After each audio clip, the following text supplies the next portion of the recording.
மீள்குடியேற்றம் தொடர்பான விசேட கூட்டம் ஒன்று முல்லைத்தீவு மாவட்ட செயலகத்தில் நேற்று புதன்கிழமை நடைபெற்றது. மீள்குடியேற்ற அமைச்சர் சுவாமிநாதன் தலைமையில் இடம்பெற்ற குறித்த கூட்டத்தில் முன்னாள் நாடாளுமன்ற உறுப்பினர்களான சுமந்திரன், செல்வம் அடைக்கலநாதன், சிவசக்தி ஆனந்தன், வினோ நோகராதலிங்கம் மற்றும் 59வது படைப்பிரிவு அதிகாரிகள், மாவட்ட செயலாளர், பிரதேச செயலாளர்கள் என பலரும் கலந்து கொண்டிருந்தனர்.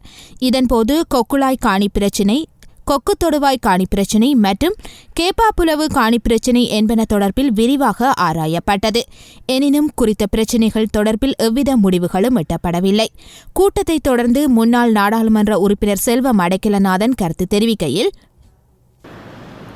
இன்று முல்லைத்தீவிலே மீள்குடியேற்ற அமைச்சரின் தலைமையிலே இராணுவம் கைப்பற்றிய இடங்கள் சம்பந்தமான ஒரு கூட்டம் நடைபெற்றது.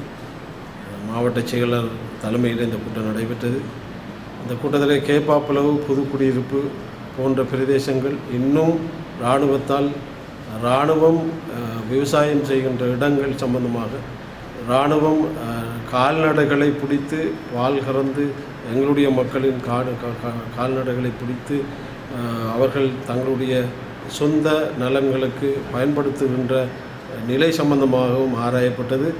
ஆனால் அந்த நிலைமை ஒரு ஏதாவது தீர்வு வரும் என்று எதிர்பார்த்து வந்த மக்களுக்கு ஏமாற்றத்தை தந்திருக்கிறது. வலுவான ஒரு இராணுவம் விடுவிக்க வைக்கின்ற செயற்பாடு ஒன்றும் நடைபெறவில்லை. இராணுவம் தாங்கள் இந்த விடயத்திலே மேலிடத்துக்கு அறிவித்து அதை விடுவிக்கின்ற செயற்பாட்டை செய்வதாக சொல்லுகிறார்கள். ஆனால் அது எவ்வளவு காலத்திற்கு அது நீடிக்கப் போவதென்று சொல்லப்படவில்லை, அந்த முடிவு எடுக்கப்படவில்லை. ஆகவே மொத்தத்திலே இந்த கூட்டம் எங்களை பொறுத்தமட்டிலே ஒரு மன நிறைவை தரவில்லை என்று கவலை தருகிறது. அந்த வகையிலே இந்த மக்களை இப்படியான கூட்டங்களுக்கு அளித்த ஒரு தீர்வில்லாத நிலையிலே செயற்படுவது என்பது இனியும் இருக்கக்கூடாது என்பது என்னுடைய கருத்து. ஆகவே எங்களை பொறுத்தமட்டிலே எங்களுடைய மக்கள் ஒரு பலமான சக்தியாக மாற வேண்டும். மாறுகின்ற போது இனி வருகின்ற காலங்களிலே நான் நினைக்கின்றேன் ஒரு வலுவான சக்தியாக நாங்கள்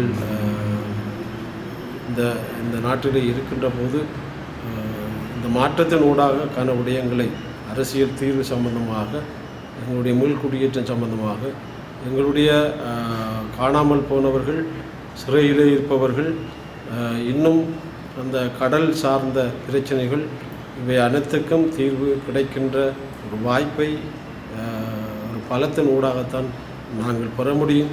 அந்த வகையிலே நாங்கள் ஒரு பலமிக்கவர்களாக திகழ்கின்ற காலத்தை நிர்ணயிக்கின்ற ஒரு காலம் வந்திருக்கிறது. அந்த வகையிலே அதை செயற்படுத்துவதற்கு மக்கள் தயாராக வேண்டும் என்பது என்னுடைய கருத்து.